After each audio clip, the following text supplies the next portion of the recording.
আমাদের জীবনটা বড়ই অদ্ভুত, কখন যে কি ঘটে আর কি হয় আসলে আমরা নিজেরাই বলতে পারি না। আল্লাহ যখন যে অবস্থায় রাখে সেই অবস্থায় আমাদেরকে শুকরিয়া আদায় করতে হয়। আসসালামু আলাইকুম, শুভ সকাল সবাইকে। আশা করি সবাই ভালো আছেন, আমরা আলহামদুলিল্লাহ ভালো আছি। তো শীতের সকাল উঠবো বলেও তারপরে উঠতে কিন্তু অনেকটাই লেট হয়ে যায়। তো যাই হোক, উঠে দ্রুত রুটি বানিয়ে নিয়েছি। আর রুটিগুলো আগে ফ্রোজেন করা ছিল, তার জন্য আমার তেমন বেশি একটা টেনশন হয় নাই যে দেরি করে উঠছি কীভাবে কী করব। তো এখানে সকালে রুটি খাওয়া শেষ করে দুপুরে রান্নার জন্য সব কিছু রেডি করে নিয়েছি। আর আজকে একটু তাড়াহুড়া আছে, কারণ একটু বাজার করতে যাবো। এখানে আসার পর সাবির বাবা ছিল না, তার জন্য তেমনভাবে বাজার করাও হয় না। আর সাবির বাবা না থাকার কারণে আমরা মা মেয়ে মিলে কি আর বাজার করব, অল্প অল্প করে করছিলাম এই আর কি। তো সেজন্য দুপুরে রান্নাবান্না করব, তার জন্য আজকে ডাল ভিজিয়ে নিয়েছিলাম, মুরগির মাংস দিয়ে বুটের ডাল দিয়ে রান্না করব, আর পাঙ্গাস মাছ রান্না করব, আর ডাল রান্না করব। ডালটা অবশ্যই রান্না করা লাগে সাবিহার জন্য। তো এখানে সকালে খাওয়ার পর কিছু থালা বাসন জমে যায়, সেগুলো একটু ওয়াশ করে নিচ্ছি। পাশাপাশি ডালটা একটু ভিজিয়ে রাখছি এই আর কি। আর অনেক দিন পর রান্নাবান্না করতে মানে একটু কেমন জানি সব কিছু আর কি ভেজাল হয়ে যায়, এরকম আর কি। সাবিয়াকে সামলানো, তারপর রান্না বান্না সব কিছু। তো যাই হোক, আস্তে আস্তে সব ঠিক হয়ে যাবে। তো সাবিয়া সকালে খাবার খাইয়ে দিচ্ছি, আর এখানে ঘরটা গুছিয়ে নিয়েছি। তো ভাবলাম যে একটু একবারে সব কিছু গুছগাছ করে তারপর রান্না করব, যেহেতু বিকালে একটু বাইরে যেতে হবে। এখানে আমি ঘরটাকেও ক্লিন করে নিছি, আর বেডশিট, তারপর যা যা ছিল সব কিছু গুছগাছ করে নিছি। আর সাবিয়া ওর বাবার সাথে বসে আছে, তো আমি ভাবলাম যে এই ফাঁকে একটু যতটা পারি কাজ গুছগাছ করে নিই। তো বিকালে যেহেতু বাজারে যেতেই হবে, তো আগে থেকে যতটা পারি করে নিতেছি এই আর কি। তবে ঘর পরিষ্কার করতে করতে একটা কথা মনে পড়ে গেল যে আসলে আমরা মেয়েরা কি বলে, ঘরে যত কাজ করি না কেন, বাবার বাড়িতে থাকলে যতটাই পায়ের উপর পা দিয়ে খাই না কেন, শ্বশুর বাড়িতে গেলে কিন্তু আমাদের বসে থাকার কোনো ওয়ে নাই। নিজেদেরকে সব কাজ একাই করতে হয়। আর যদি সংসারটা নিজের আলাদা হয় তাহলে তো কোনো কথাই না, যত কিছু করেন না কেন সব কিছু নিজেকে একাই করতে হবে। আর শ্বশুর বাড়িতে থাকলে ননদ থাকে বা অন্য কেউ সাথে থাকে, একটু হেল্প করার কেউ থাকে। বাট বাসা যখন একা নেবেন তখন কিন্তু আপনি একাই। তো আমার কাজের লোক আমি নেই এখনও।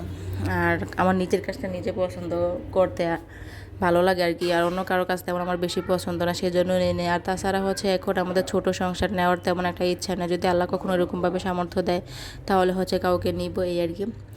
তো যাই হোক, এখানে দুপুরে রান্নাবান্নাটাও শেষ করে তারপর খাওয়া দাওয়া করে একটু রেস্ট করে নিলাম। তারপর যাওয়ার জন্য রেডি হয়ে নিয়েছি। আর সাবিহা তো এখনও ঘুমাচ্ছে, আসার পর থেকে ও একটু টায়ার্ড হয়ে আছে, কেননা ও খেলাধুলা তেমন করে না, মন সবসময় চুপচাপ থাকে এখানে একা, সেজন্য। তো ও ঘুমাচ্ছে, আমরা এই ফাঁক দিয়ে একটু রেডি হয়ে নিচ্ছি এই আর কি।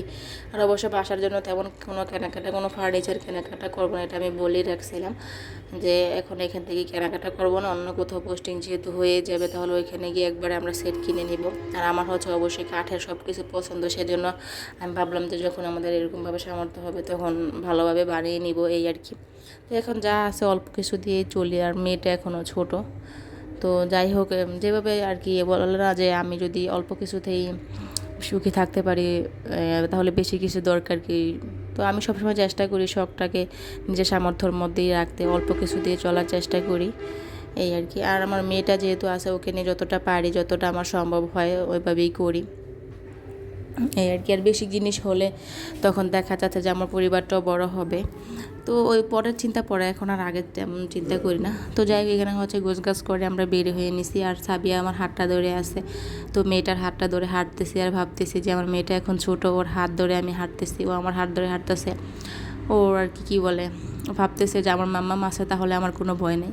একটা সময় আমিও যখন বুড়ো হয়ে যাব, আমার মেয়েটা যখন বড় হয়ে যাবে, তখন ওর হাত ধরে আমাকে হাঁটতে হবে এই আর কি। আসলে মেয়েরা দেখতে দেখতে কিন্তু খুব দ্রুতই বড় হয়ে যায়, খুব ভাবতেই অবাক লাগে যে আমার মেয়েটা ওই দিন হলো আর আজকে 2 বছর হয়ে গেছে।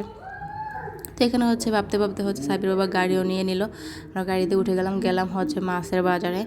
তো এখানে বিভিন্ন ধরনের মাছ দেখছি। আসলে আমি কিন্তু খাবারের মধ্যে অনেক কি বলে বাছগোছ করি আর কি, সব মাছ খেতে পারি না, তো সেই জন্যই আমাকে নিয়ে একটু টেনশন। তো সাবির বাবা কিন্তু আজকে আমাকে নিয়ে বাজারে গেছে, আমার যেটা পছন্দ হয় ওইটাই কিনবে। তো বাজারে গিয়ে সব থেকে অবাক হলাম যে চিংড়ি মাছগুলো দেখে, একদম উনি যখন নামাচ্ছিল চিংড়ি মাছগুলো একদম জ্যান্ত ছিল, লাফাচ্ছিল, দেখে এতটা ভালো লাগছে কি বলবো, এতটা জ্যান্ত মাছ।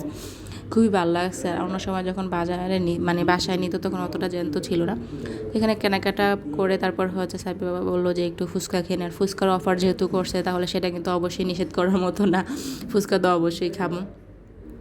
যখন কেউ ফুচকার অফার করে তখন মনে হয় যে তাকে সহ খেয়ে ফেলি, এরকম একটা অবস্থা।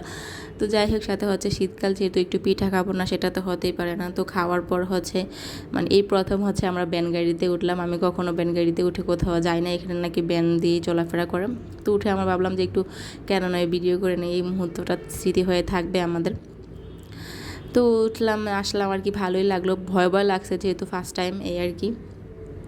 এরকম একটা গাড়িতে চড়বো মানে ভাবি নাই। তো বাসায় এসে দেখালাম কী বাজার টাজার করলাম, এই আর কি। টুকটাক আর সাইবার জন্য 2টা ডাব নিছি। মেয়েটা তো ডাব ছাড়া কিছুই বুঝে না, একদম অস্থির করে ফেলে। আর হচ্ছে লাউ নিছি, আর কিছু কাঁচা বাজার করছি, সাথে হচ্ছে মাছও কেনা হয়েছিল। মোটামুটি আসলে কি বলবো, এতটা দাম। আর সবচেয়ে বড় কথা হচ্ছে ওর কুটি ফুটি হইলেও তো টেনশন করতাম না।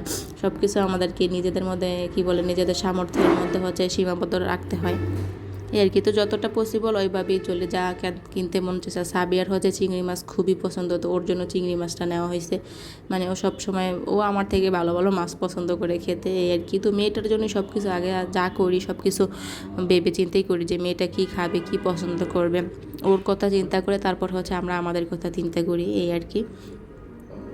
তো আজকের হচ্ছে এই বাজার ছিল। আর এখন হচ্ছে এইগুলা মানে কাটার সময় পেয়ে না, যেহেতু অনেকটা রাত হয়ে গেছিলো, এই আর কি। আর বাজারে কাটার মানুষটাও ছিল না, সেজন্য আমরা বাসা নিয়ে আসছি, কাউকে দিয়ে কাটিয়ে নিব, এই আর কি। আর সাবিয়া দেখেন মাছটা দেখে এতটা খুশি হয়েছে তা বলার বাইরে। ও ভয়ও পাচ্ছে না, ওর বাবার সাথে দুষ্টামি করতেছে।